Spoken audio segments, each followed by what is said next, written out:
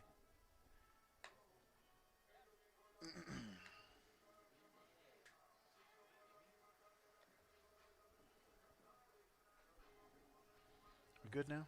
Okay. Leading off the bottom of the third for the Pioneers. No, Right fielder, keep number interacting. 34, That's fine. Willie Um, Marquez. That's not my problem. And then I can look to see, because I look over there often, I can see if the audio's out, because I can't tell. Borquez leading off the bottom of the third. Squares to bunt, pulls it back, takes the ball. It's 1-0.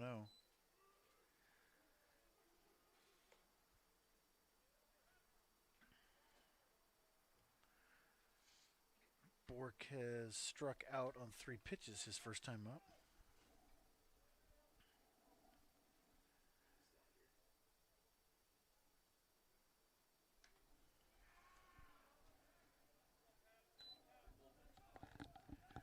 All right. So you didn't hear my story about the bats. I've seen those videos where the guy drills them.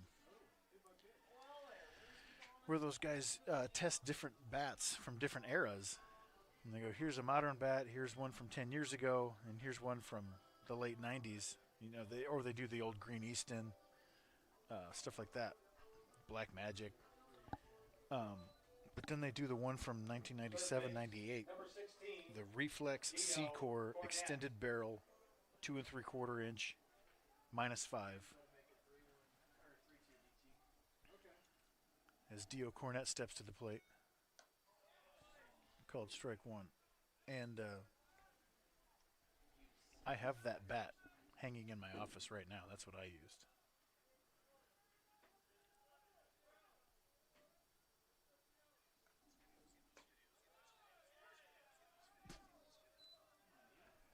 Called strike 2.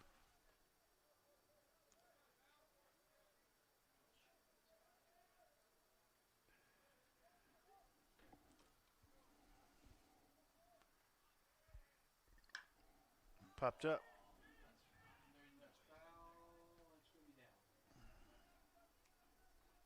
Fouled out of play. 1-2 on Dio. Dio Cornette was 0 for 3 in game 1. And 0 for 1 with a strikeout here in game 2.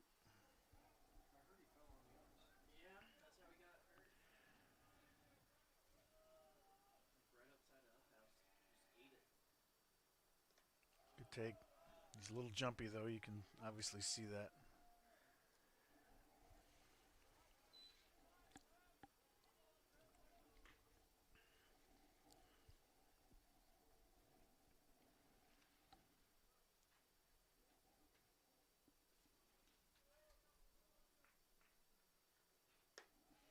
This is up again. Still, I mean, that's what he does, but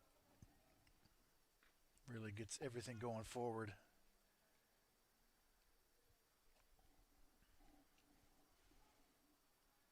Big power when he's right. Yeah, that's right there.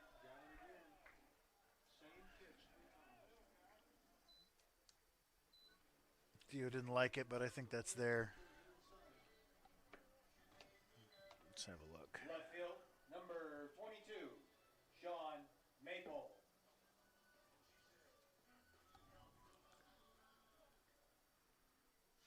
Yeah. Up and in.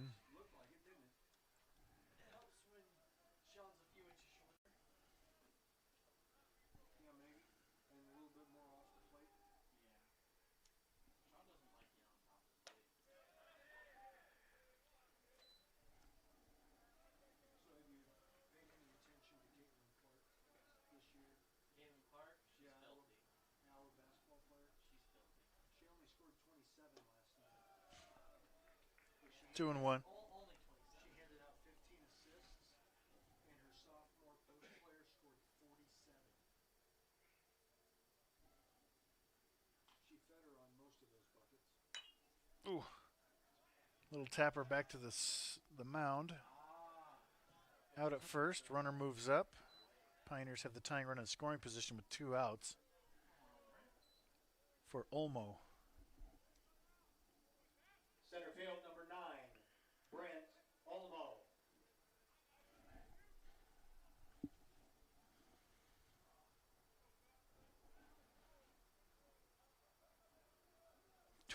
A 21-year-old Pujols, yeah.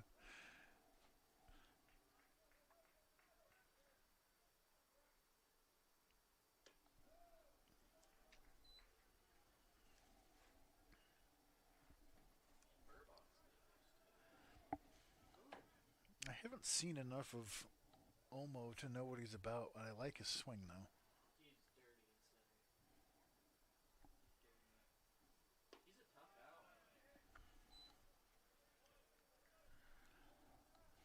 I try to bring you better video streams than what you get. Like, if you've been watching the Pioneers this year and you haven't seen them at home, you've watched them in Arizona and in Ozark, Missouri.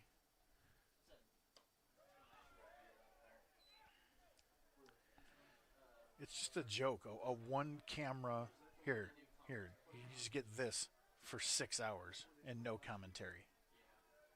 Are you serious with that? Come on. Put a little effort into it. The 1-2. Tapped foul.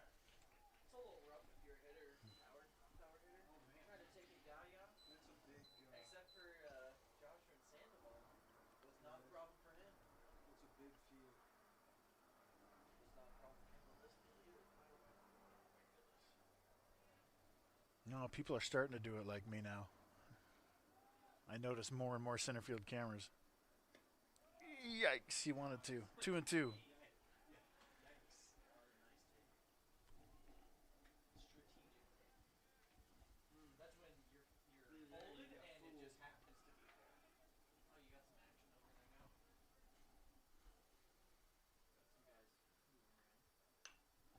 Keep fighting.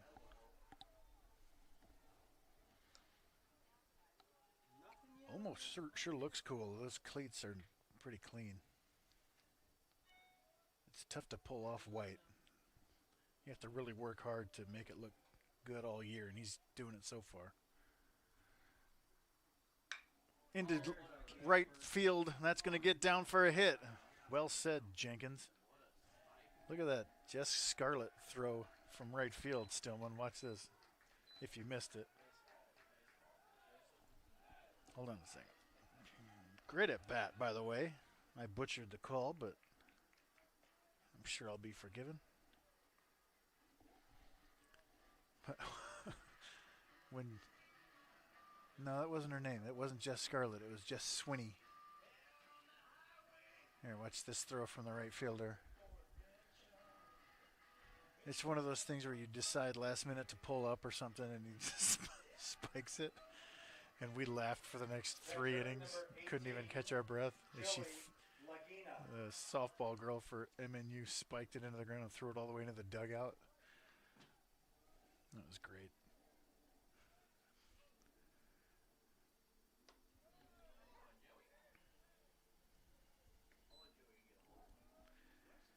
Called strike 1 to Joey Lagina. Janessa, not Jessica. Yeah, it's all fading for me.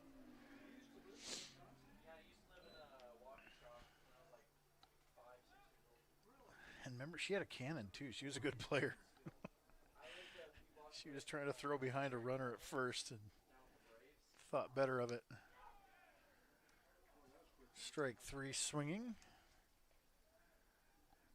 Yeah, single to center field. Janessa Swinney fields the ball.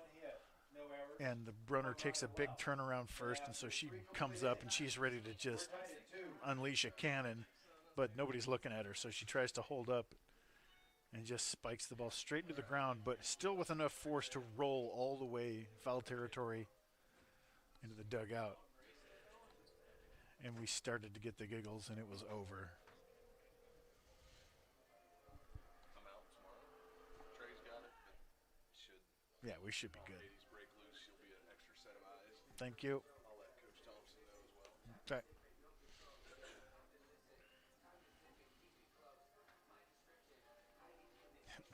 All the rest of the fielders were like, Why is the ball up the line near the tarp? What's going on out there?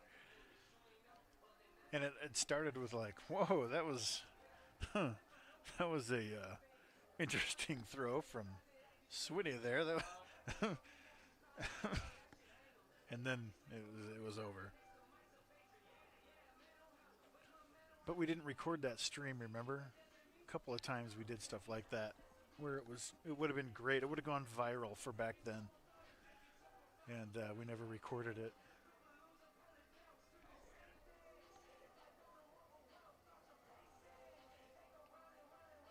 Yeah. Appreciate it. Dave and Debbie Sherwood, are you still in Florida? Watching from Florida? Watching these crap video streams? Here's my impression of the video streams from the first couple days. Here you go.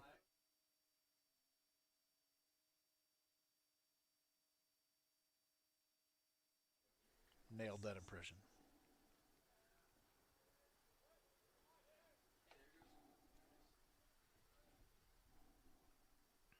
First pitch from Gray. Breaking ball misses up to Deckman.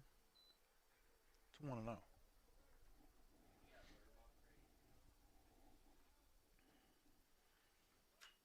Popped up a bunt. Lagina is there. Let's see if my boy Jalen caught that on camera. That'll be a fun shot.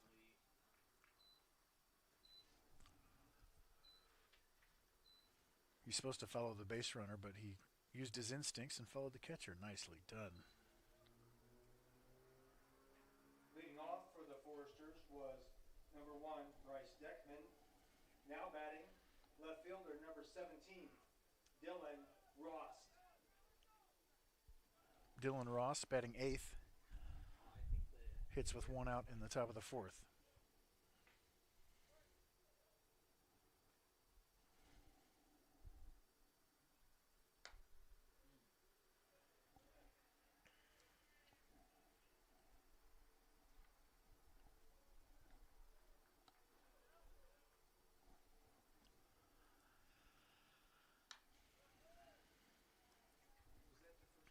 Back in Indiana, you can't. If you're like a true Hoosier like you guys are, I feel like you can't be gone for too long. Like I wasn't.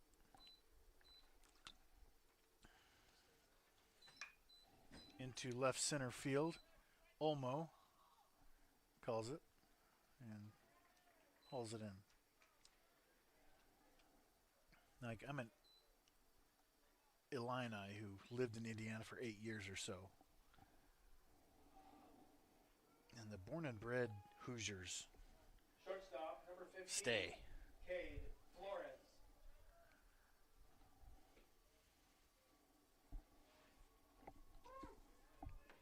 Except for Bryson, apparently. Came out to Kansas.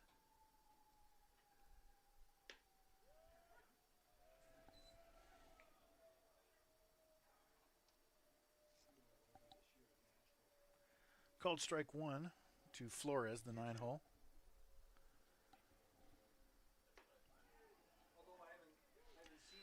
Off-speed pitch, looked like changeup, swings through that.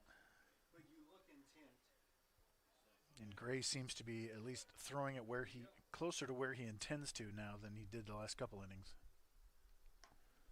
Same pitch, different result. 1 and 2.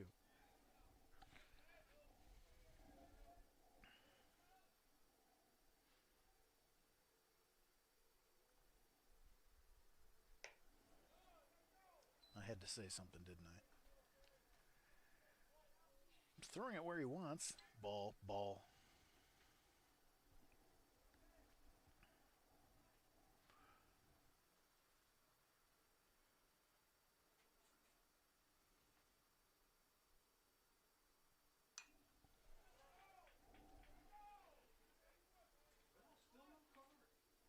Flores got a single and a pinch hitting role in game 1.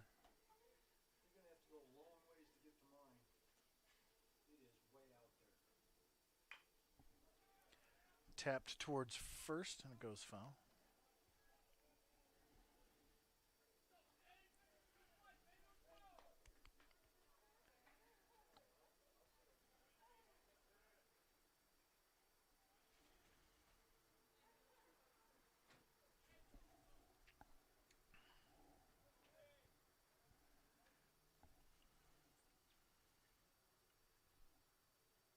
Two balls, two strikes. Stays alive.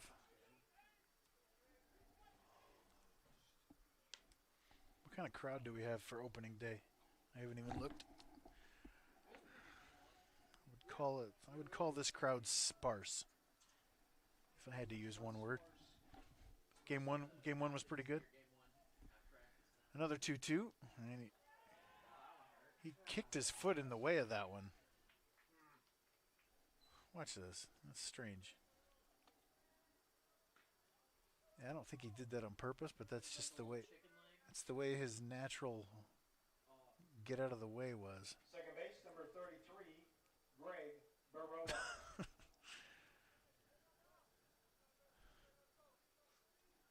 You don't want to kick high velocity baseballs. It doesn't feel good. He didn't do that on purpose. Back to the top of the order. Baroa takes a strike.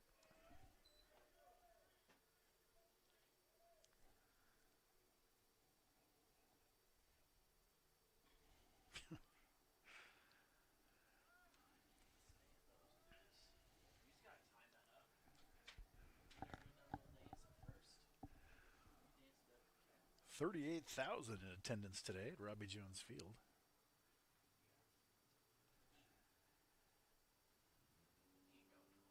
Oh, yes, he is. He's gone. Oh, my goodness. I'll show that to you again from camera 2.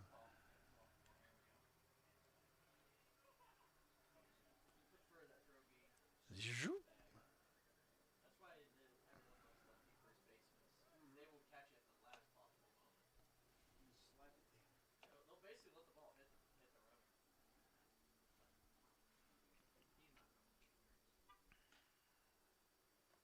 In the dirt. Runner takes second on a wild pitch, and it's 1-1.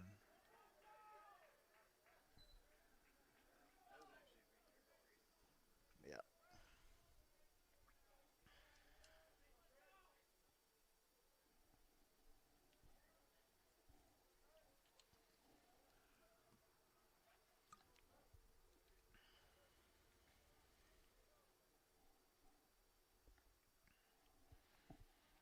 Big Spot had 2 outs, nobody on for the 9-hole. Hits him. Now he's in scoring position for the leadoff man. And another wild pitch moves him up to third.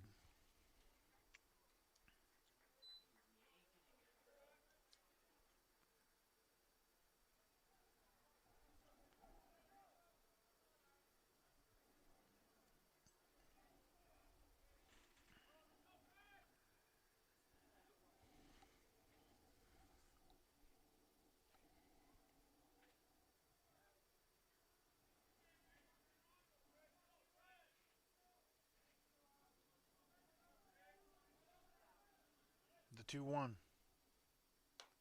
Called strike 2.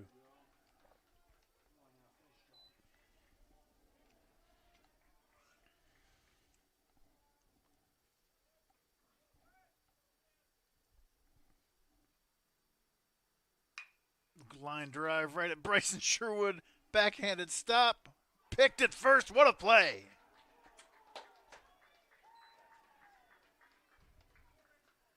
The Gold Glover from the World Series last year. Not just the shortstop. The overall Gold Glove winner from the World Series. Makes one a heck of a play to keep the Pioneers in the lead. And Gray gives him a... Watch Gray's reaction here.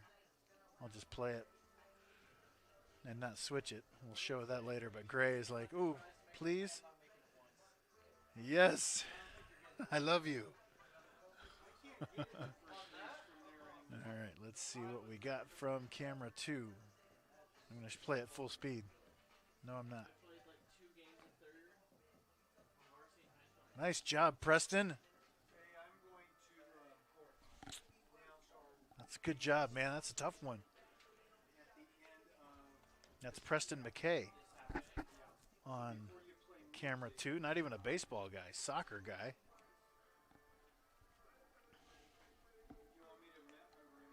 National champion soccer guy.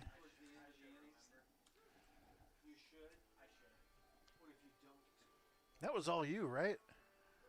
You had like almost both assists in the championship. The second one, I don't think they gave an assist, but it was you that did it.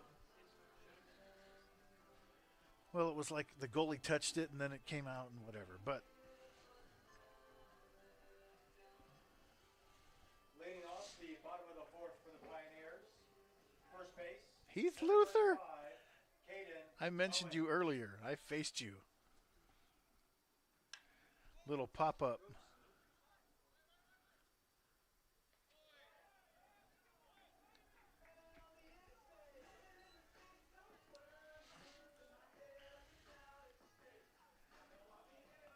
I played at Bethel, Indiana, and this would have been 1999. I actually don't know if I faced you. I think I sat that game because they didn't put mediocre lefties up against you. And I was certainly one of those that year, especially at that moment. Called strike to Drew Woodley. Called strike 2 to Drew Woodley. Heath Luther would have all sorts of eye black all over his face. Into right field. Right fielder's twisting all over the place. Drops it. Looked like he caught it for a second. That would have been a miracle. He was flailing all over the place. But some more slug for Woodley, another double. Yeah, that's a base hit all day for sure. And let me play. It's back to his freshman year. Shortstop, number 10, Freshman year song for Bryson Sherwood.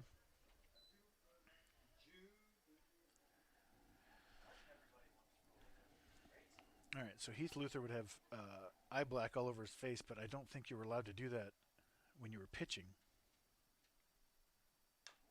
Tapped foul. Right, but it was like war paint. And so, and you wiped it off. You'd wipe it off every inning and then reapply it when you went to hit. If I remember correctly, is that accurate? Tell me about that. Tell me why you did that. It was intimidating and psycho. I don't think I faced you. And I wasn't that upset about not starting that game. Like, hey, Jenkins, you're sitting this game. Oh, man. Maybe I'll pinch hit later. Drilled into left center field. That's down. They're sending Woodley. Yeah, good stop. Good stop.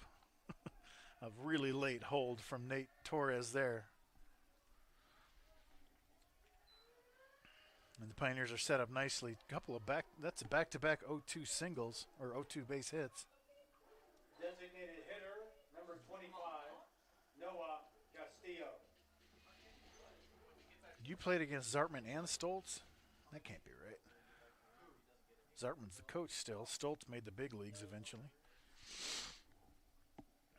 You wouldn't have remembered me. I wasn't on those guys' level. Castillo into center field. We will send Woodley on this one. Medium deep right field. Woodley will score on the sac fly, and the Pioneers take the lead.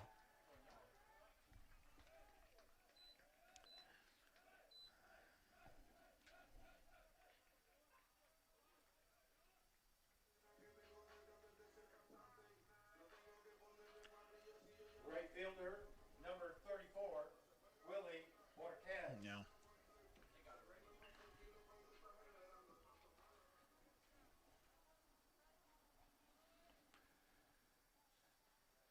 I will say it's possible you remember this. There's no way, but it is possible because outfield assists are pretty rare.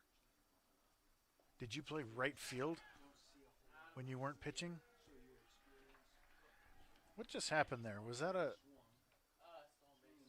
But was it a dirt ball read or was it a delay steal? Let's have a look. I've got it right here.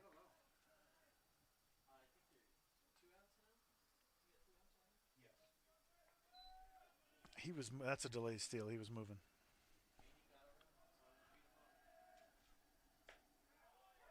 Swinging strike. This SB. No.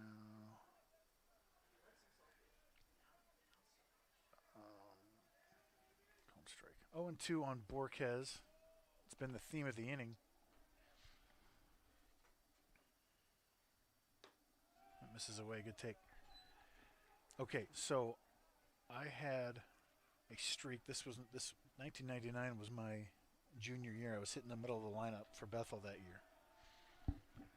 But I had an 0 for, let's see, 0 for 19 stretch. Swing and a miss. Peppenbrock's kind of nasty.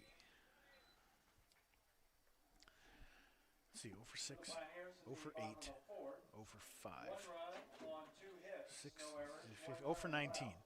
But I come into Huntington. MNU 3, Huntington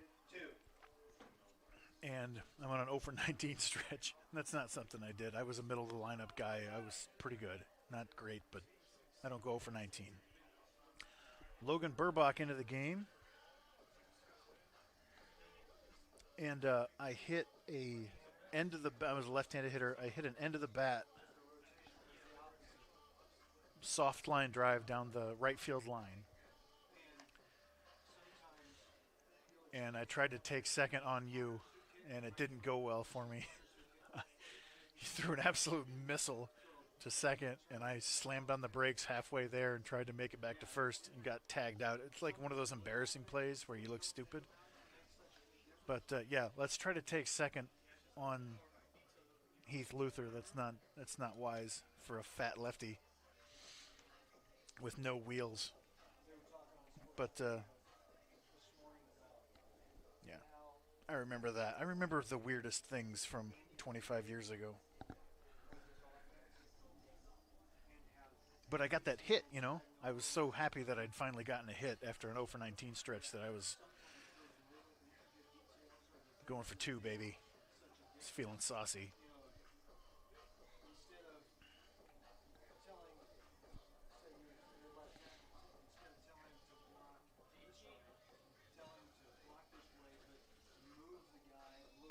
So another 4-inning outing for Gray.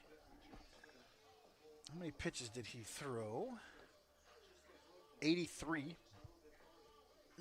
And he leaves with the lead. Logan Burbach has been excellent so far. 3 innings, 2 walks, 2 strikeouts, no hits, 0 ERA. Hasn't given up anything.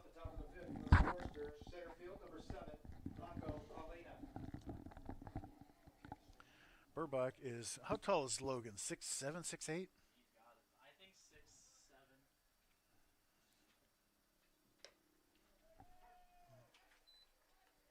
Let's call him 6'8" just for fun.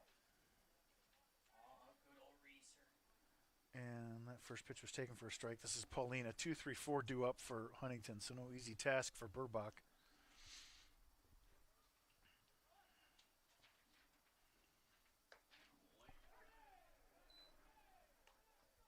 Called strike 2.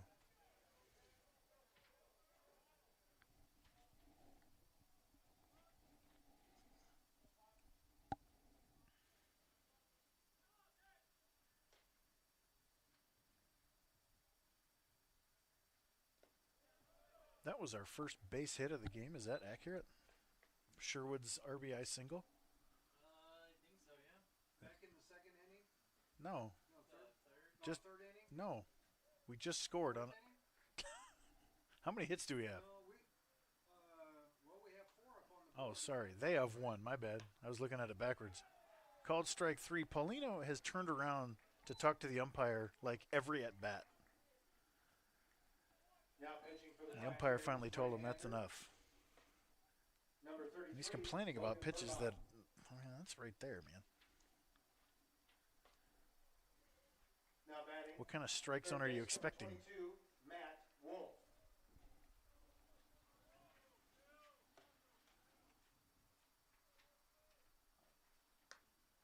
they only have the one hit, and it was a homer, right? That's what. Yes. That's what happened. Okay, Yes. that makes more sense.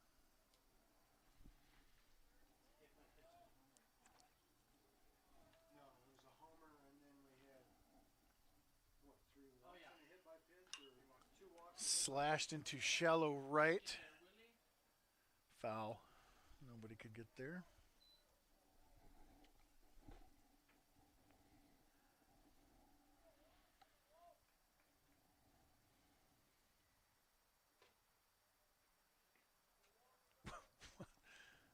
I missed your comment earlier, Stillman, about the Song of Solomon. What?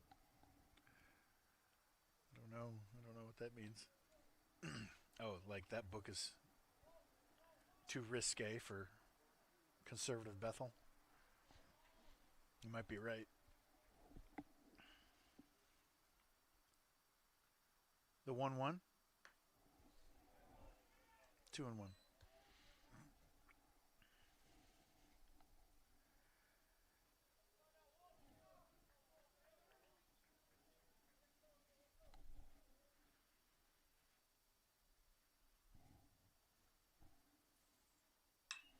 That's drilled into right field. That's going to get over the head of Borquez up against the fence. A good throw to second has a chance. And it's a 1-out double for Wolf. He's taking some good swings today. I like him.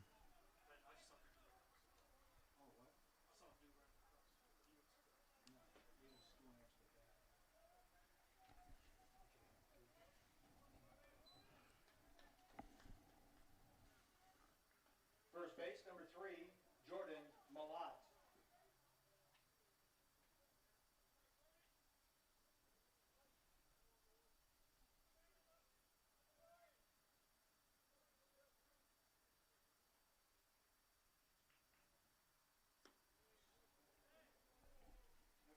Close pitch, didn't get it. 1-0. Sponsors, didn't I, at the end of the last half inning? Yep. Forgot to do it not let you either. All right, I'm going to try it this side. We'll see.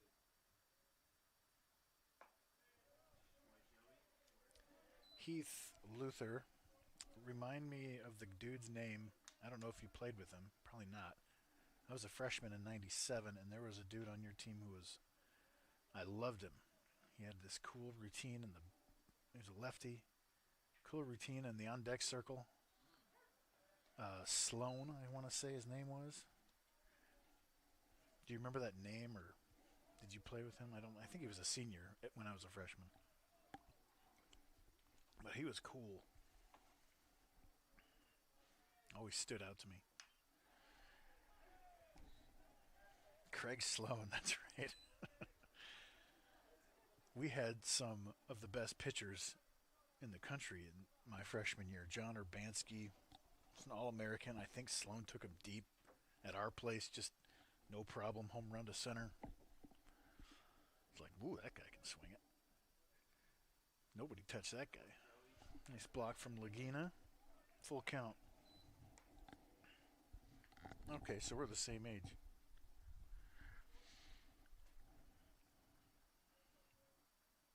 Was that right? Were you a freshman in 96, 97?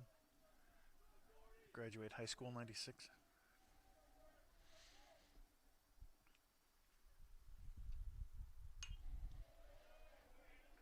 Fouled away. Count remains full.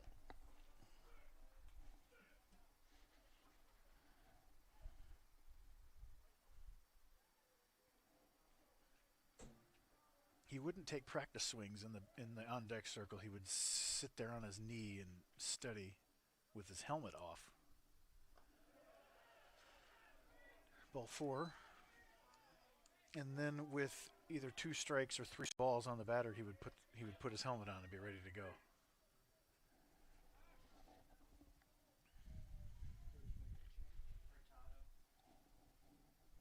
Okay, so maybe he was a junior. See, my sophomore year, I didn't play at all. I was academically ineligible. So it just felt like his senior year. That'll do it for Burbach. Do we have pitch comm? Is that what he just took off? Yeah. Kind of cool. And Christian Hurtado is going to get out there And we're going to watch that ERA plummet. A rough start to the season for our excellent reliever, Christian Hurtado, who's great in 22, great in 23.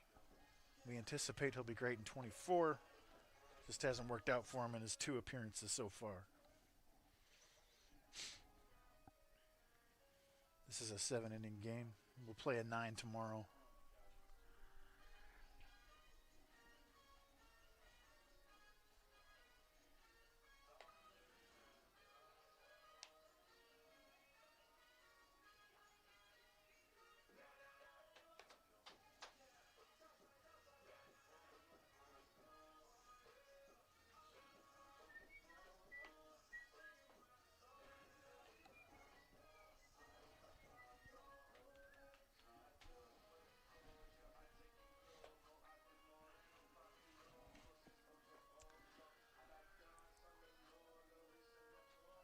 So bringing in Hurtado to face the lefty Immel. Hurtado on the season.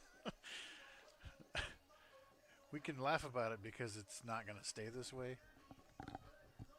He's 0-1 in 2 appearances with a 72 ERA. not 7.2.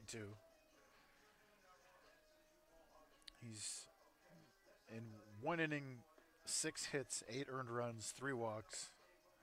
Opponent's hitting 750. I mean, this is insane. So let's get a few outs here, and that ERA will get cut in half. And then the next time he comes out, it'll get cut in half again. And it'll eventually be back to where you expect it to be. But just right now, it looks insane right now. You're good. Swing and a miss, strike 1.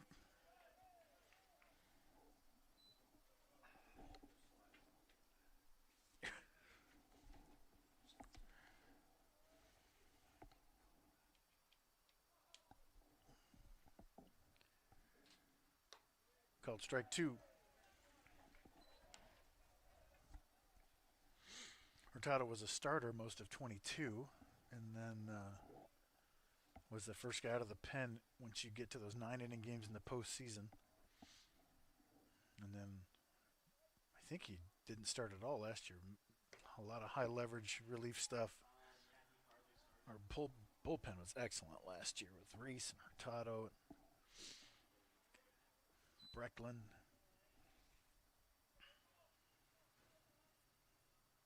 The 1-2.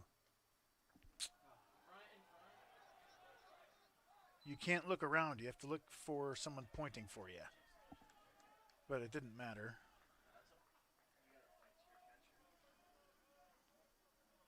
Wild pitch moves the runners up, and it's 2-2. No. Can't go infield in here.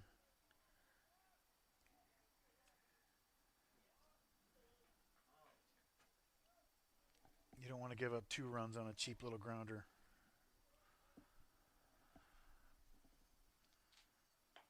Get him. Ooh, ring him up. Full count.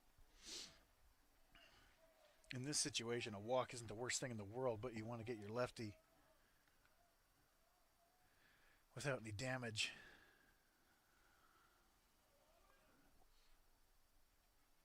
Full count pitch.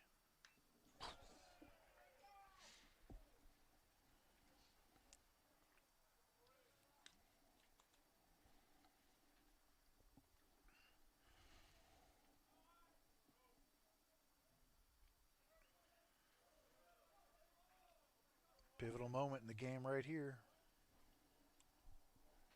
Hurtado to Immel. We'll do it again.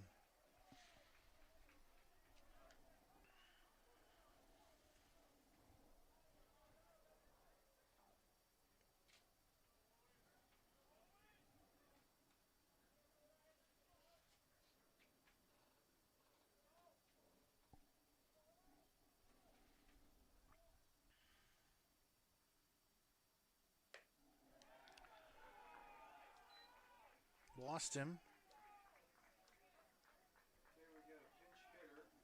Now bases loaded.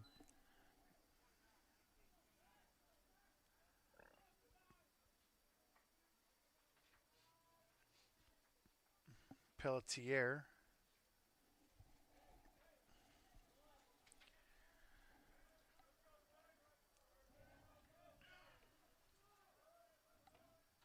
Don't see him on the stats for last year. Number 29, Zach Pelletier.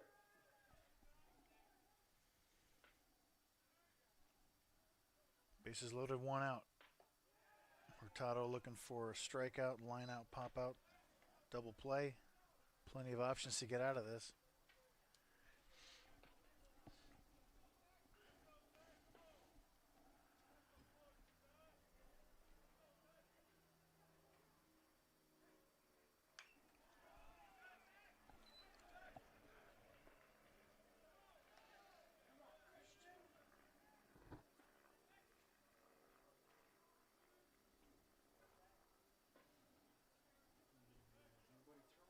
Hurtado reminds me of Bruce Hurst. Look up some 86 World Series footage of Bruce Hurst. 2-1.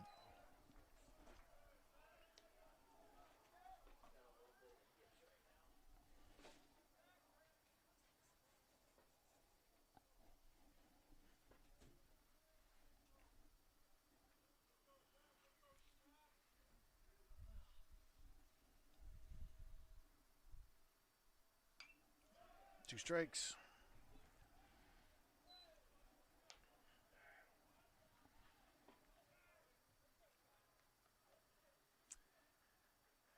Huntington hosted the Crossroads Conference tournament last year. Is that accurate? And they had this awesome center field camera set up and graphics and replay. It was like a real production. Do they do that still for normal games, or was that just a tournament situation? The 2-2. Got him swinging. You're fine. No one can advance. Big strikeout for Christian Hurtado. 2 outs, bases loaded. The ERA just dropped a ton as well. It's always good. Right field, number 1, Bryce Deckman.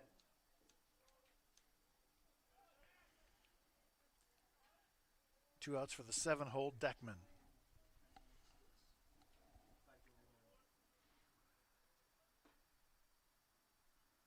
Popped up. Stay in here. Owens. Tracking.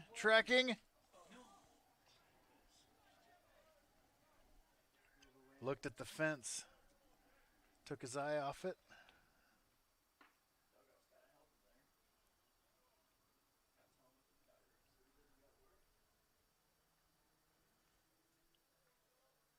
Mm.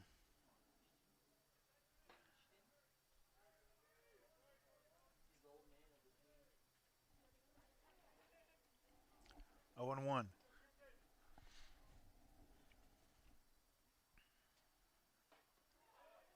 Breaking ball misses low. 1-1.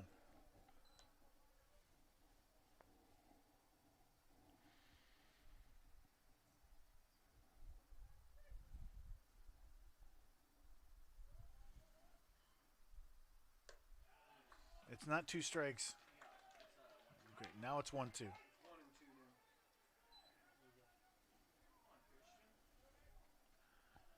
1 ball, 2 strikes, 2 outs, bases loaded. Pioneers up by 1. Top 5. Hurtado looking to get out of this jam. The pitch to Deckman. Misses away. 2-2.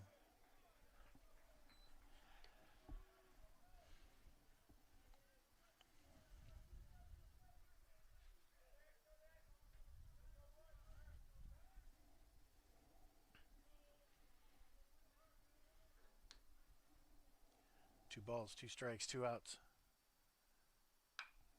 Grip down the line, foul. We'll do it again.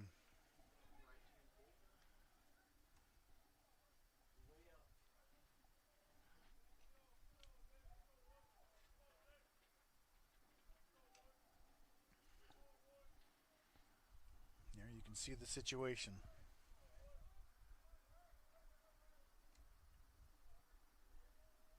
Hurtado delivers. Got him swinging.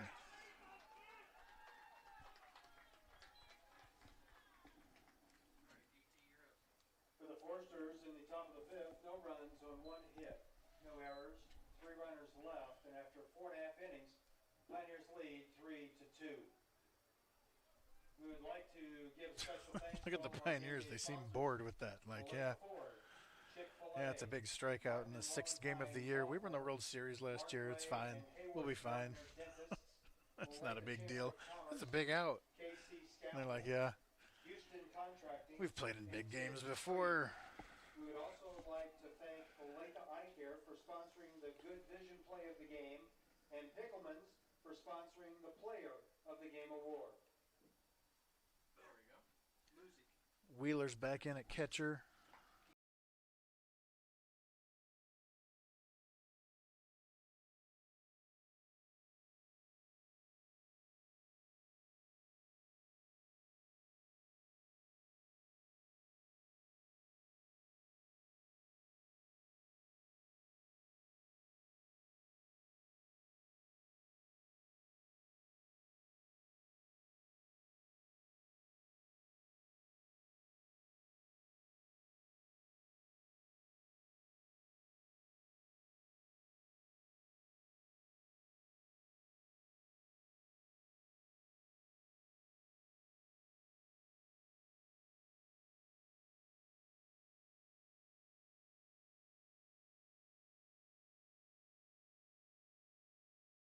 Pioneers, third base, number 16, Dio Cornett. Cornett leads off, takes ball 1 for a strike, and it's 0-1.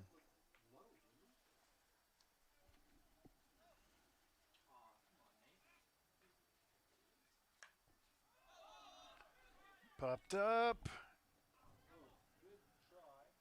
I mean, that's a tough play right there. Let's see if one of the cameras got it. Oh, Jalen got it. Let's see what he got. Let's see. I think we may have been blocked by players, though.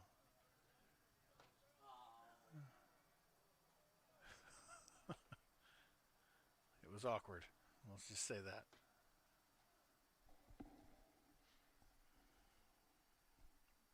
The 0-2. Popped up again.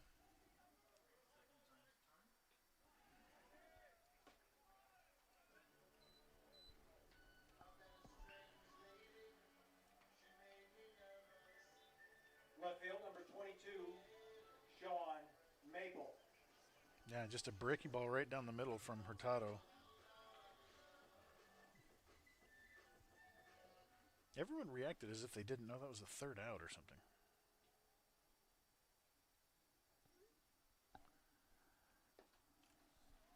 Maple.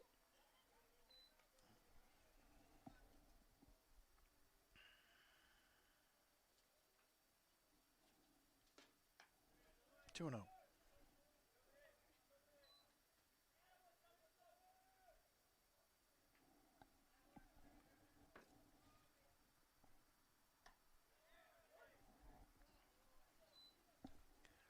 Last year's tourney was great coverage. Not sure if they do that for all regular season games. Yeah, I mean, I checked in on it and was blown away. I was like, I thought I had the best production in the NAIA. That's not true today.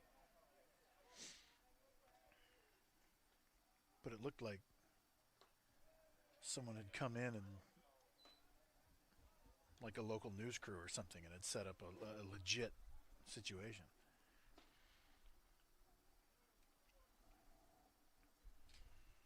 Full count to Maple. Out in front, swing and a miss. 2 outs for Olmo. Center field, number 9, Brent Olmo.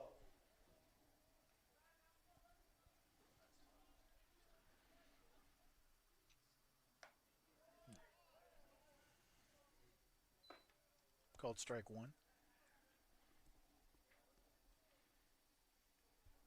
Papenbrock was looking good. I like his stuff. I like his demeanor. He's been tough. Well, he works really quickly, doesn't he?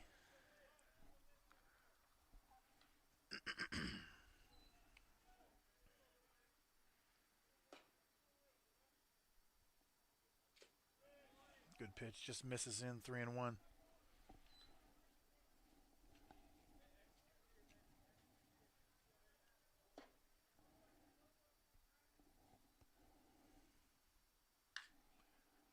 It's into right center field and deep.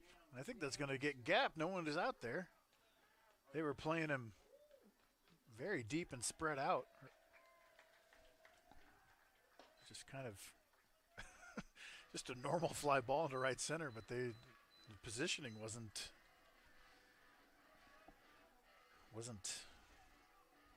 I don't know the word I'm looking for. Catcher number 18. Appropriate? Joey Lagina.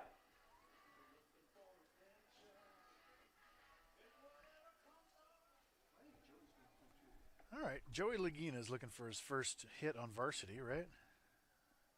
He's not gotten one before, I don't think. Big spot for it. The new Joey Juice?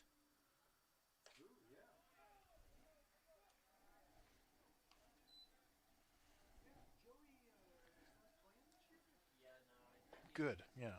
The coverage wasn't.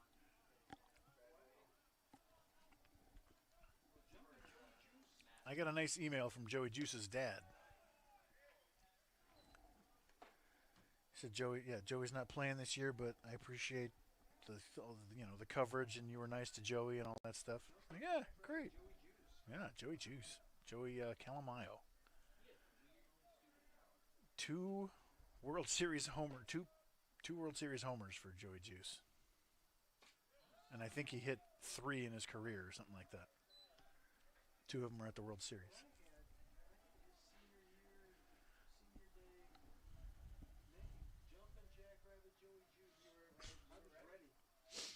Two balls, 1 strike to Lagina. That's a good hack, man. Cut it loose, Joey. See what that looked like from the side. That's some violence in that swing.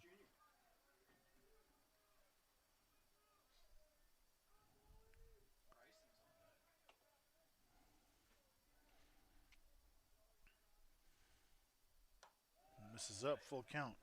Let's take a look at this swing. I don't have time to do anything with this pitcher. Yeah, there's some juice in there.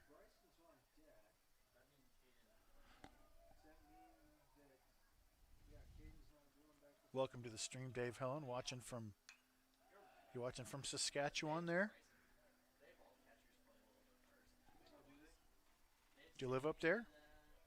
How cold is it up there?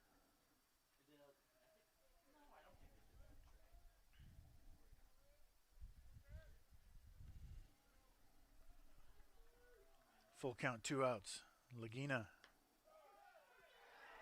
didn't like it, but gets the called strike 3. Let's see where that was. I couldn't tell from here. The Pioneers in the bottom of the 5th. Felt like it was low, or at least Joey thought it was low. 1 runner left. And after 5 complete innings, Pioneers 3, Foresters 2. I mean, come on there. That's a tough pitch to hit.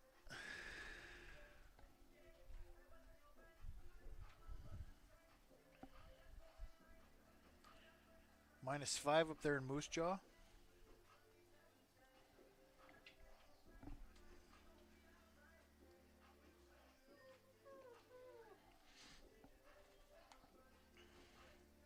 I don't know my Canadian provinces. Is Saskatchewan like... I feel like it's middle north. Is that accurate?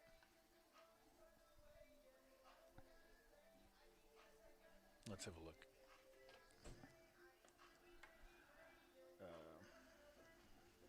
I'm not even going to try to spell Saskatchewan, so I just went with Canada. Let's see where. In north, yeah, right in the middle, dead center. Okay, I mean not dead center, but like that's what dead center of straight north of Kansas. Those provinces are huge. Do they all like dwarf Texas? Do you guys laugh at the size of Texas? Like you guys think Texas is big. Bryson didn't report in, so Bryson would have had to hit. Well, wouldn't have had to, but if he did report to hit, then can he just report at like any time, basically? No, when he gets up to the plate.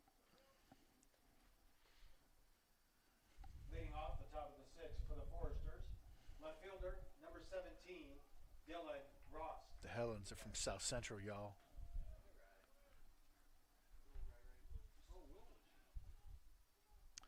Hurtado back out there for the top of the 6th. That's a line shot into right field for a leadoff single for Rost. Started the trend of what? Getting we ride bikes to practice. Oh. Some of us. And Noah, Josh. Shortstop, number 15, Cade Flores.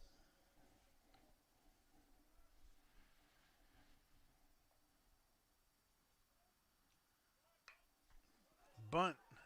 Somebody needs to cover third. Nice play from Hurtado. Nice play from Owens as well. Just to get an out there. Successful sacrifice, 5-3. 5-3 bunt. 1-3. Hurtado's the one who threw it. You're accurate. Thank you. 1-3. BU. Second base, Sack. number 33, Greg Plus- Baroa. Here we go. Top of the order now, Baroa. Tying run at second. And 1 out. It'll be another stressful couple of outs for Hurtado.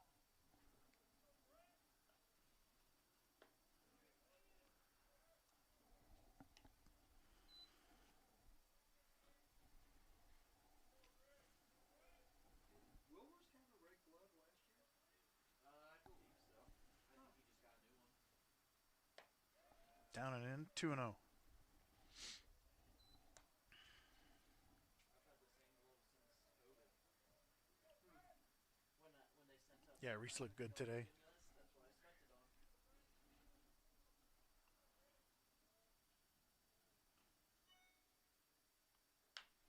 Tapped back to the mound. I thought that was a foul ball, but he didn't. That's a big out. 2 down for Paulina.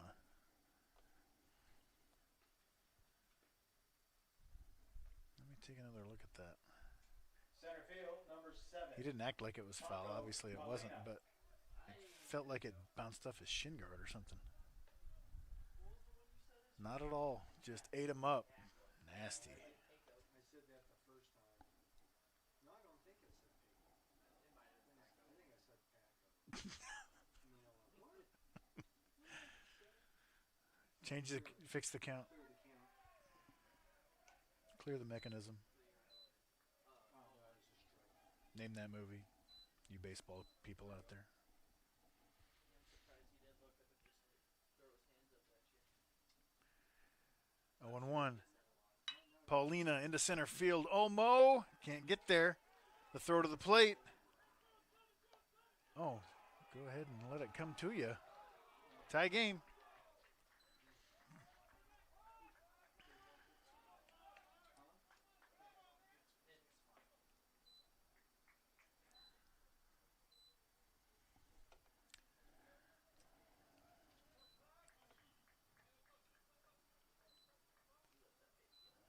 Was there a chance? I mean, he wasn't going to get him out, but Laguna, I think, came off his line a little too quick, to use a cross-sport term.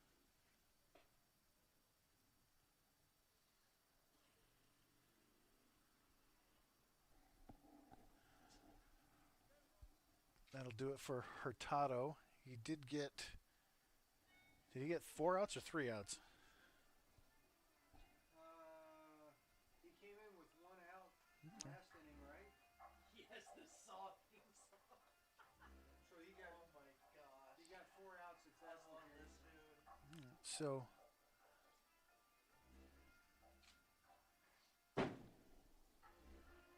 but another earned run in those 4 outs.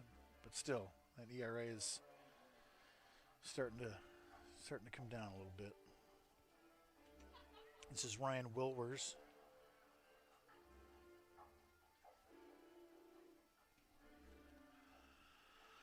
Wilwers on the season, a 21 ERA. He has a victory, however. In 3 innings, 7 hits, 7 earned runs, 5 walks, 5 strikeouts. 4 wild pitches. It's been a mixed bag for Wilbur so far this year. Up and down season last year.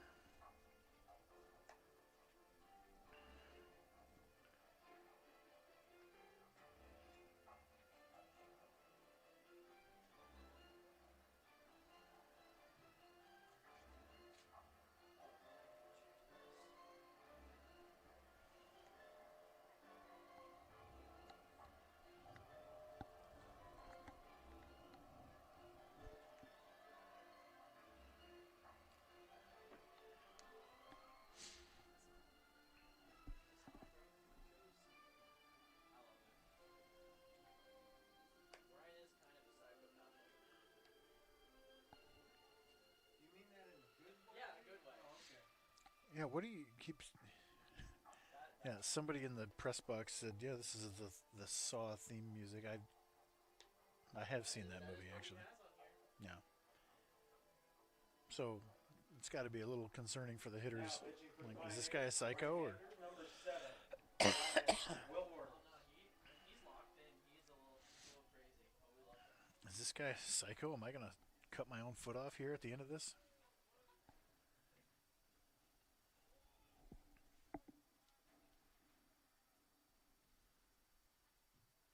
Three-hole Wolf to the plate. He's had a bunch of good swings today. Go ahead, run it first. Big swing and a miss from Wolf. I really like his swing. You gotta be careful here.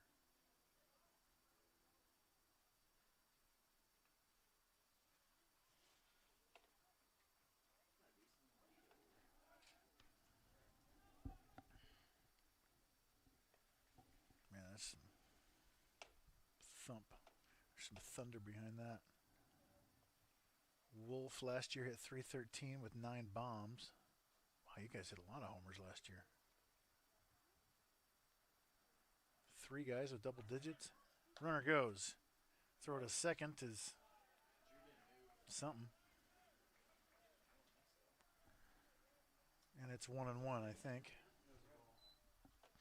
All right, so last year Matt Wolf hit .313. He started all 53 games.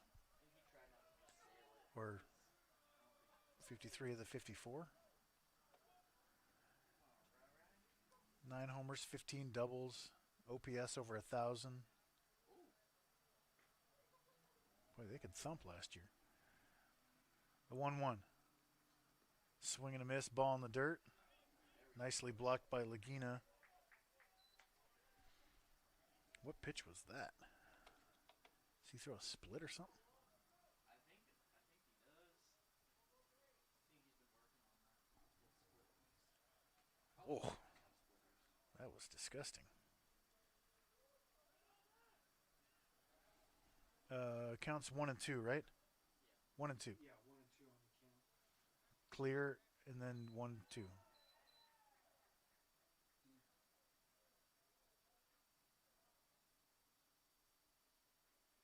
What does that mean? Is that a ball then? 2 balls now. 2. It was a time call on Wilbur's. Oh. Clock violation, I should say. The 2-2 now. Got him swinging, but wild pitch. Cover 4. Oh, that's so huge. He got Wolf. Wolf was not seeing it at all. Those last 2 pitches. Went right through the wickets of Lagina. And the inning continues.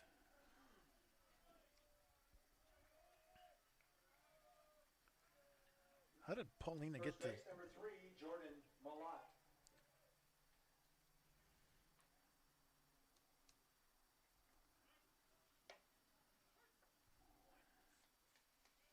How did Paulina get the third? Wild pitch? Yeah. Okay. No, I mean...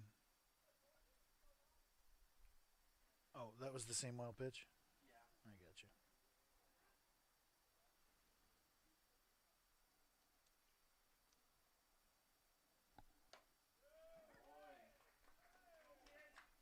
Oh, and 2? All right, I've got it now. The hitter is Malott, the 4-hole. He Down in the count. Yeah, Shadow's starting to play with Ball's going in. pitch release, perhaps. The 0-2. Drilled into deep left field, and that is out of the yard. 0-2 pitch smashed into the trees, and Huntington leads 6-3. Wow.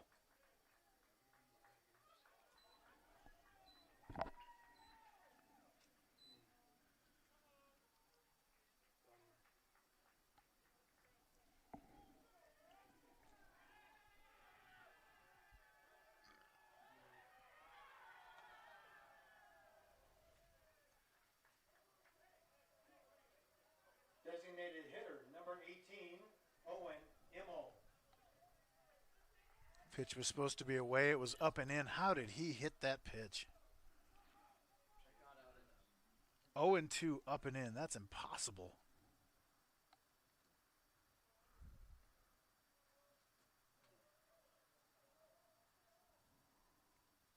Change your count.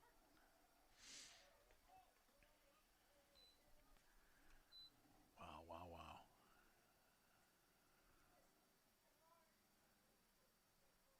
Oh, that is just... He missed his spot, but it wasn't that bad of a pitch. Like, you wouldn't hate to try to throw it there. 0-2 up and in's a nice spot. Heater up and in on 0-2. Guy just tomahawks it out of the yard.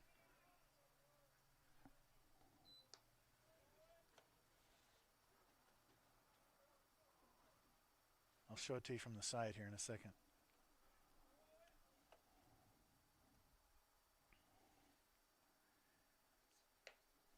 Got him swinging. Wow. Remember that inning was over with that strikeout, too. 4 runs on 3 hits. No errors, nobody left. And after 5.5 innings, Forrester 6, Pioneers 3. Oh, that is so good.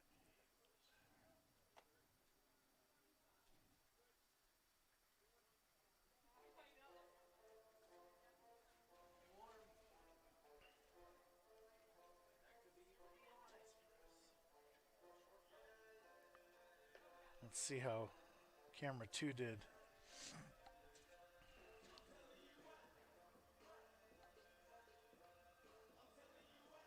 Nice job, Preston. Perfect.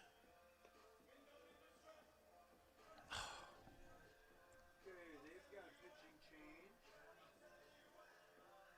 Oh, a pitching change. That's good news for the Pioneers. This guy's been nasty. Matt Gilkey. I'm gonna get you locked in here, Caden. 29? 20. 20. Gilkey.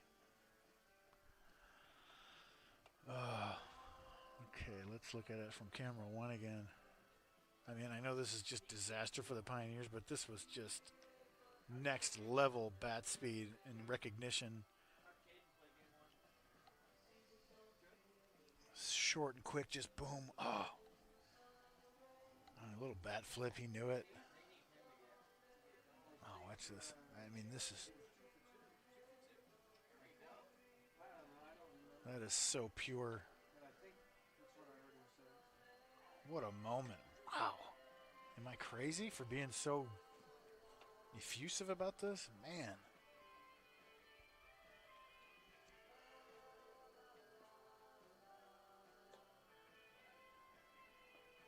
Now pitching for the Foresters, right-hander, number 20, Matt Gilkey.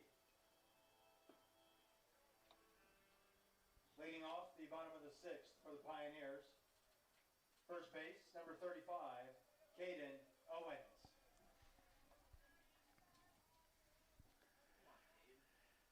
Caden Owens now to face Gilkey. Takes ball 1.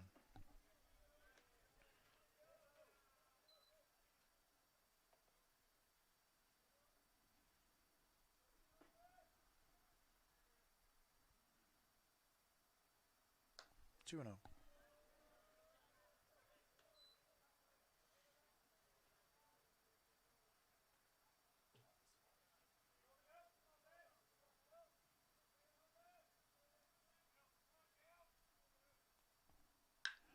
ripped into right field. Pioneers get a good start. Probably pinch run here and get some good speed aboard for the bottom of the sixth, trying to make a comeback.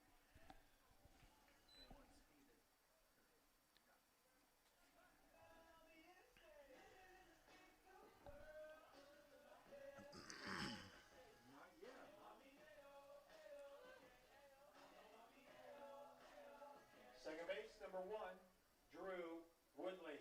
Okay, sticking with Owens.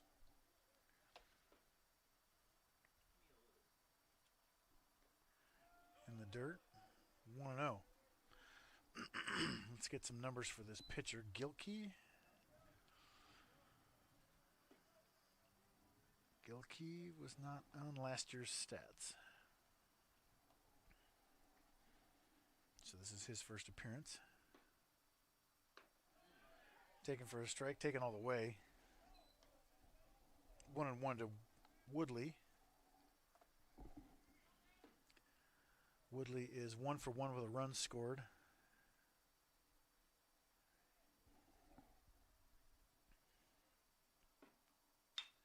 Grounded. Off the shortstop sliding. It's a base hit for Woodley. He reaches. And the tying run to the plate is Bryson Sherwood.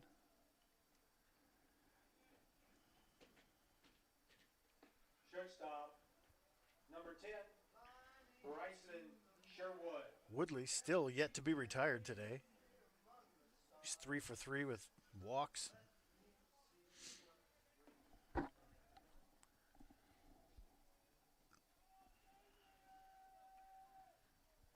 Sherwood now. Pioneers down 6-3. Takes that one. Right in there for a strike. It's 0-1.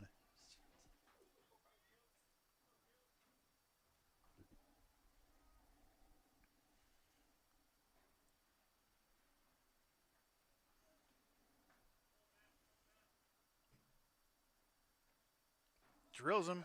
Bases loaded.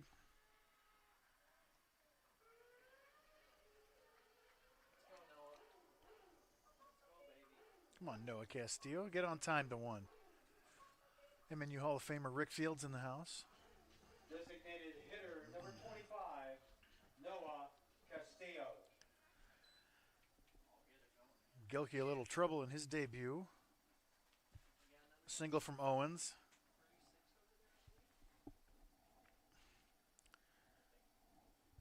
A soft single from Woodley.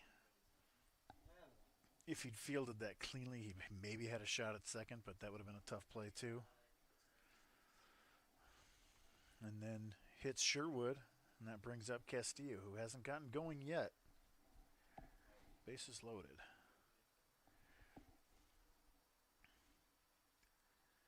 Castillo is 0 for 2 with a sacrifice fly in this game.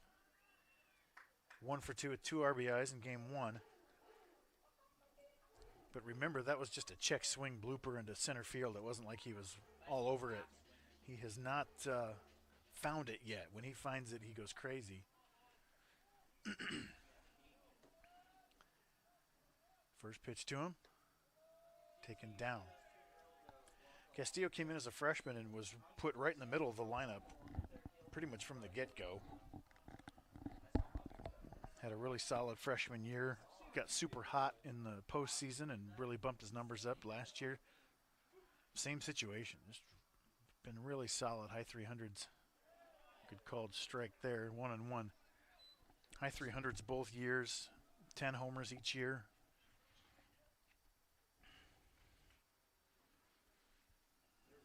It's really up to him. He can hit good pitching and he can go 0 for 4 against the end of the bullpen too. It's up to him really. That's how he's feeling. Go ahead and wear that.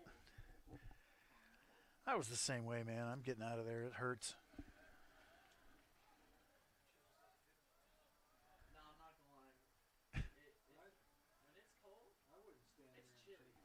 When it's cold, It's like getting punched really hard. It hurts. it's like he would have gotten punched right in the stomach. 2-1 to Castillo. Drilled into deep left. stay fair. Back.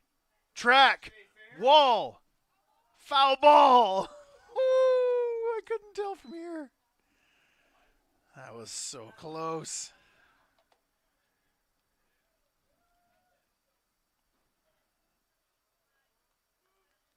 I thought it was going to go foul right away, but then it was Stan. He was keeping it true. The wind helped that though, man. If you're the pitcher, how do you feel? Yeah, that's like 2 balls, 2 strikes, no outs. Bases loaded. Pioneers down 3. Gilkey delivers. That misses. Good hold by Owens at third as it bounces off the bricks and comes right back. That's home field familiarity. If it doesn't go side to side, it's coming right back to you. look where our left fielder is now. Yep. Took a couple steps back. I'd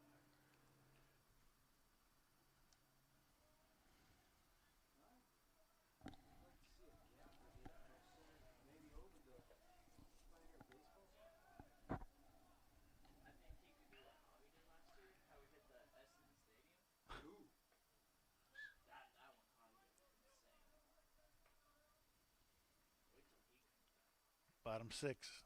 Bases loaded. Nobody out. Gilkey delivers the full count pitch to Castillo. Up the middle. Going to be double play. 6, 4, 3. So close. Remember last inning, it was so close to being the inning over and then a homer. This inning, so close to a grand slam and then a double play. This game is a fickle mistress. Right field, number 34, Willie Borquez.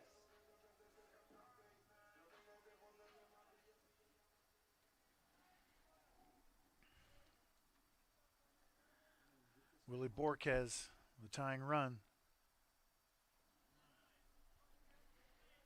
It's crazy how much muscle he's put on since he was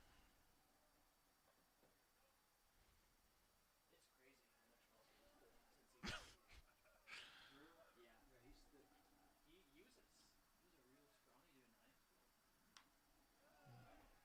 1-1 on the count, please. That dude's juiced up. By the day. He and Joey are from the same high school, right? Yep. Huntington South. Dio's going deep, so let's hope it happens this inning. Called strike 2.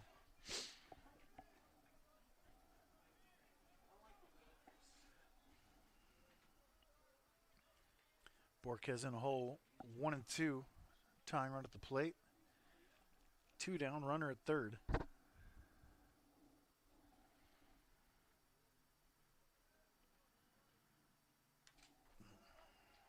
Stays alive.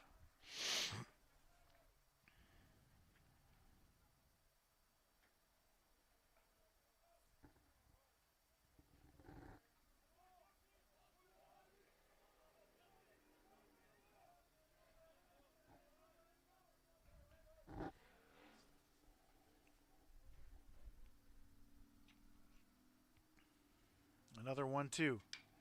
Into center field. Not hit hard. Well, hit kind of hard. Gilkey gets out of it. Wow.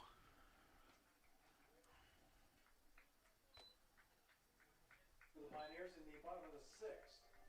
1 run on 2 hits. No errors, 1 runner left. And after 6 complete innings, Foresters lead 6-4.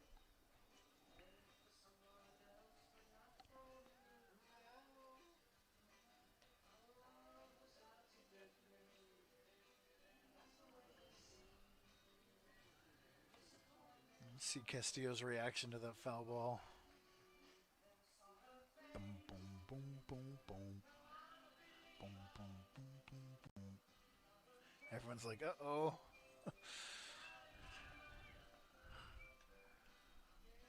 Third base coach lean in. Come on.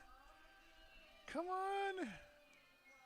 He couldn't tell. He had to look at the umpire. It's so hard to tell from there. It was, I think it was hit over the pole. He's like, stay through it. Stay through it. No, go ahead and yank, man.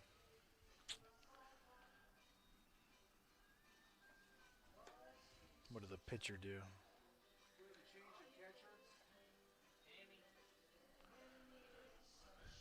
Watch the pitcher's reaction. Uh-oh, come on, get foul. Everyone's trying to see. It must have been clearly foul. Pitcher saw it too. That's the only change, right? Yep.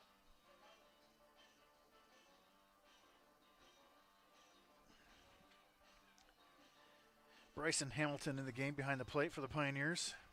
Now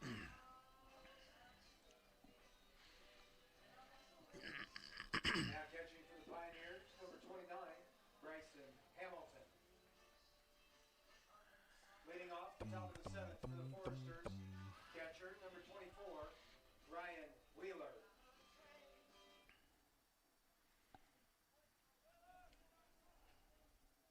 Wilbur's out there for his second inning of work facing Wheeler. Throws ball one.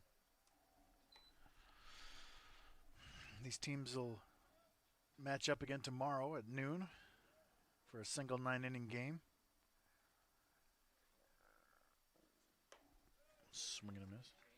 Change from just 2 doubleheaders to just the 3 games. I don't know. I don't know that I ever saw it was 2 doubleheaders, so I couldn't say. Originally it was 3 games, and then it went to 4, and then back to 3. I was making schedule changes 3 times for this game. For this series, I should say. Huntington, it's not like they're playing Baker on Sunday or something either. They're just here all the way from Indiana for 3 games. So gotta get back home at a reasonable time. So just the 1 game tomorrow. Yeah, because there is a big game Sunday. Yeah, it's true. I guess they're not playing Sunday, are they? Nobody is.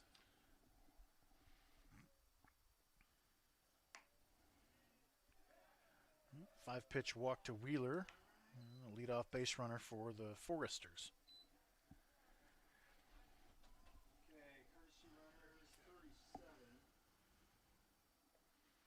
37 running for Wheeler. That is Richards.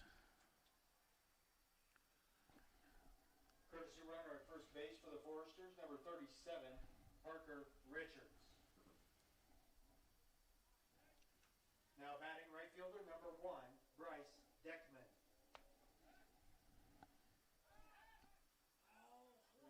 You need the ball there, Owens.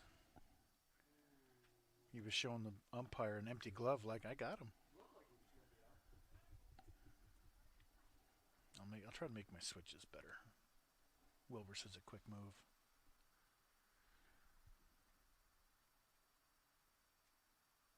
Runner goes. Ball dropped. Stolen base. Ball 1.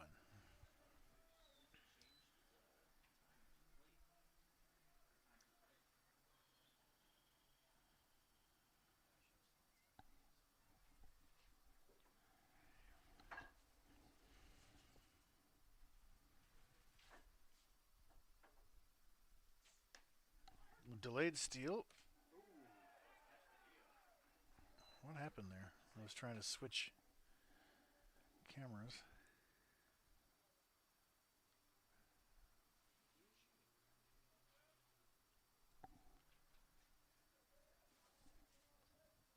Called strike.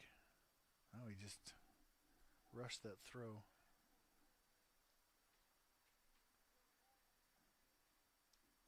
So now the infield should come in, I think.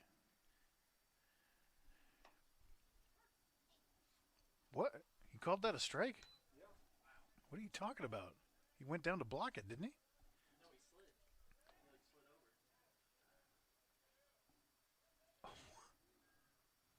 Come on, Ryan. Sorry. We're back live. All right, let's watch that last strike call. So on that steal of third, if Bryson had just thrown, Oh, he got crossed up. would the runner be out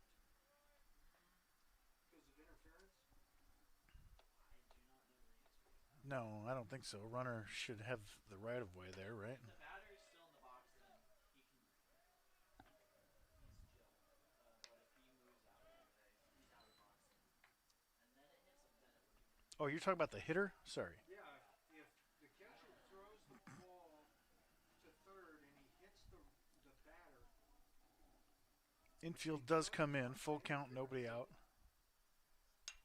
I don't think so I don't think so automatically, but I did look that rule up recently. If the throw to third hits the batter on a steal of third, I think the rule says you have to make a reasonable attempt to get out of the way. If you just stand there and wear it, I don't think that's allowed. Nice piece of hitting, fouls it off, stays alive. or maybe I should say it this way. Look that up, Stillman. What's that rule? If the catcher comes out and physically makes contact with the batter, then Yes, then definitely there, yeah. and the runner's out because of interference. That might be what I'm thinking of. Full count, ball four.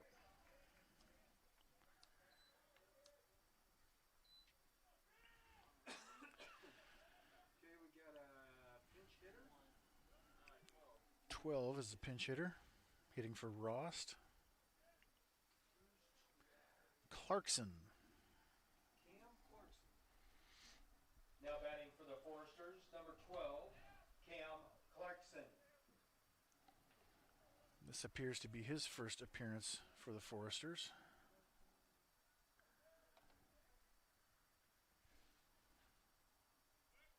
Runner goes. We're not even.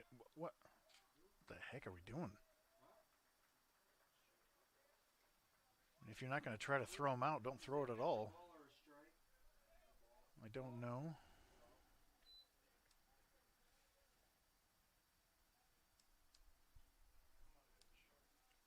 Pioneers in big trouble here. We're building ourselves a problem. Swing and a miss from the eager pinch hitter. Oh, it is 0-2. Well, he just showed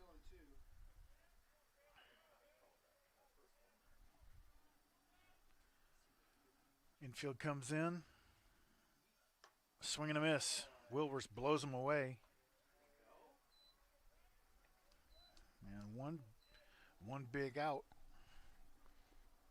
That brings up Flores.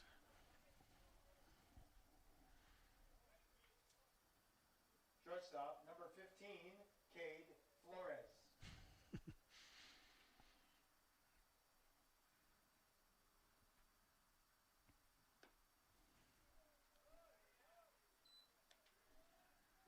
Cade Flores takes ball one.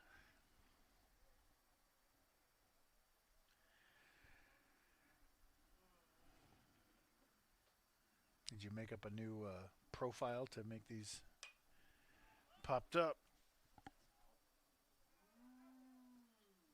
Fence. MNU Dad 24. Oh. You've been calling for Hinojos for years. I figure the same guy. Hat wouldn't stay on his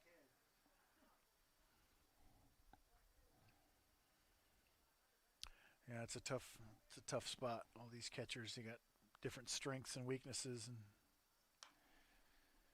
trying to find someone who can both receive and throw and swing it. Did he not come back? You gotta have. Yeah, I mean, you can't have.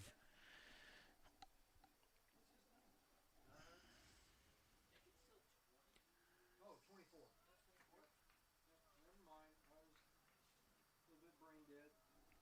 It's tough. We've got a lot of guys who fouled away. Like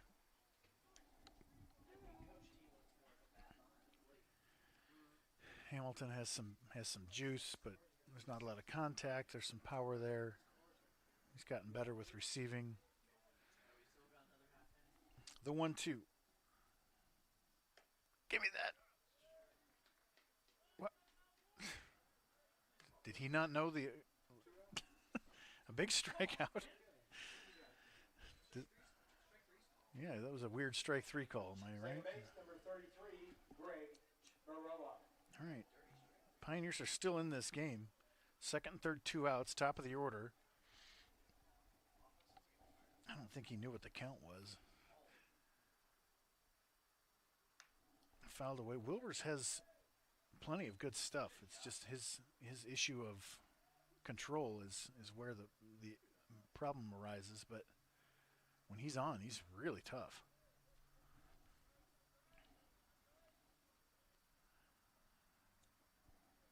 Got to keep the deficit to 2. And it was second and third, nobody out. A couple of strikeouts. Popped up. Maple. Tracking. Whew.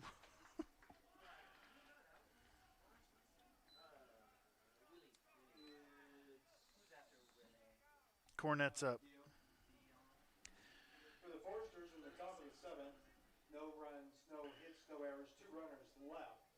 And as we go to the bottom of the 7th, Huntington 6, MNU 4. Number 17 is going to left field. Where would that be in the lineup? 6-hole or 8-hole? 17 is in the 8-hole. Okay. So he's back in. That's Rost. Okay.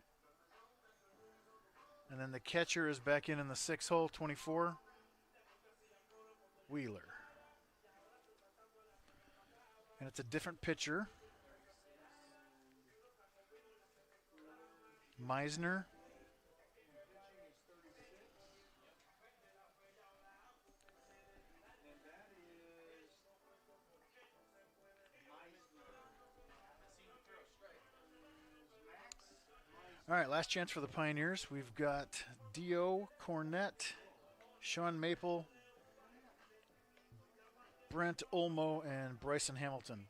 Hamilton is kind of a left-handed, like he does well against lefties. He gets good looks at him. So if you can get it to Hamilton, you'll know he's at least the tying run in that situation.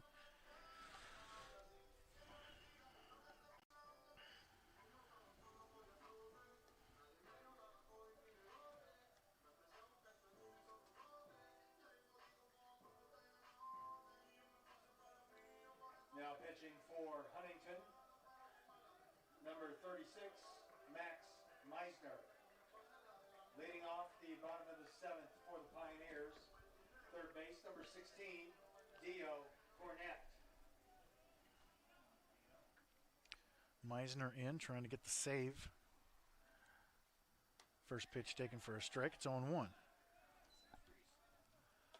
Let me see. Meisner had 1 save last year. He was 4-1. That's into left center field, and that's down. Pioneers get the tying run to the plate.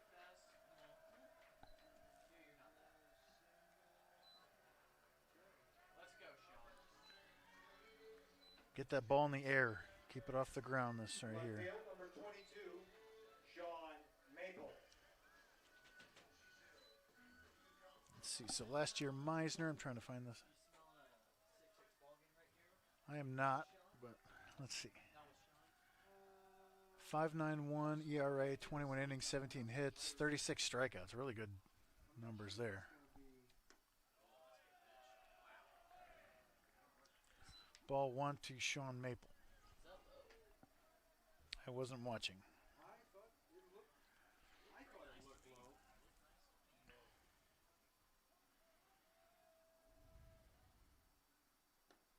Down and in, misses, 2-0. You should be like a max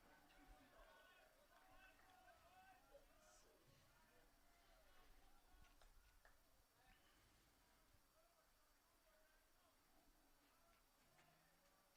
The 2-0. What was that, a changeup? That was his Adrian Beltre swing right there. Yeah. The down to one knee. If he made contact, it's going pretty far.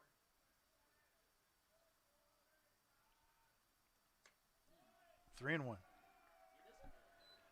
Now let's look at that swing, that 2-0 swing. He looks like mid-high 70s. He's definitely got to be really funky. Well, he's left-handed. 3 balls, 1 strike. Maple looking to lift. Good hack. I know he wants that bad. I know he wants that bad. Right into the field. Come on, twos. This is one of those situations where a Strikeout's better than a double play. So get your hacks in. Full count. Grounded to third. Bobbled. Wow, huge. That should have been an easy double play.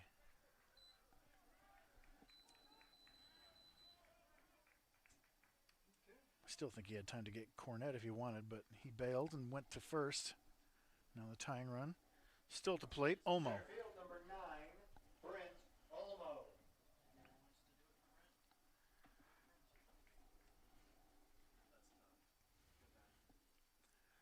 Olmo's 2 for 3 with an RBI.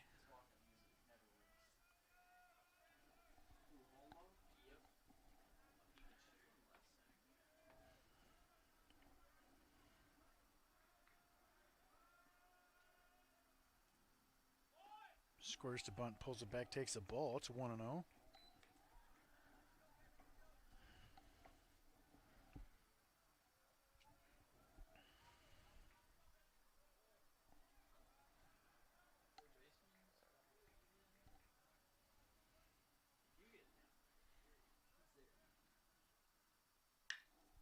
Grounded towards second. What a play! Oh, that saved a base hit. Let's take a look at that. Wow.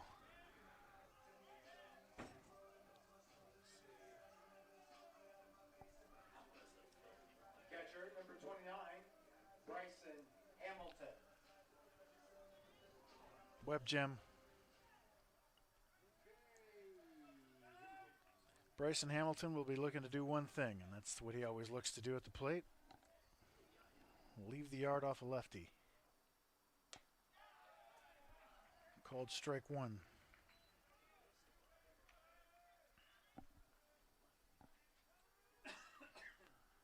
Big, powerful right-handed swing.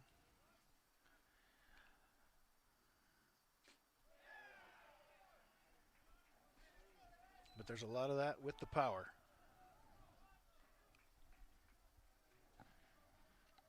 No balls, 2 strikes, 2 outs. Tying run at the plate.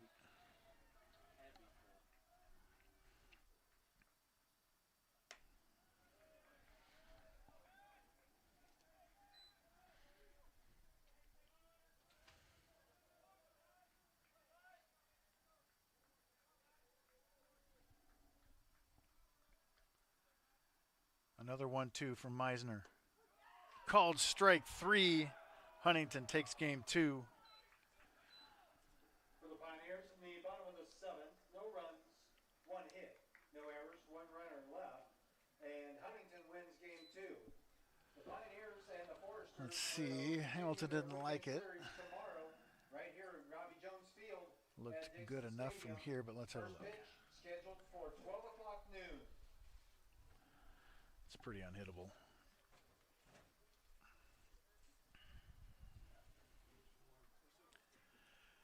Pioneer split day 1. We'll be back tomorrow at noon Scheduled for a 9 for game 2. Show me these coaches down here. They're all talking to Sam Rugelman. They've probably well familiar with him. Days with Spring Arbor. All right, tomorrow at noon, a 9-inning game. It's going to be cold. We'll be right here. Thanks for watching. Thanks for listening. Love you.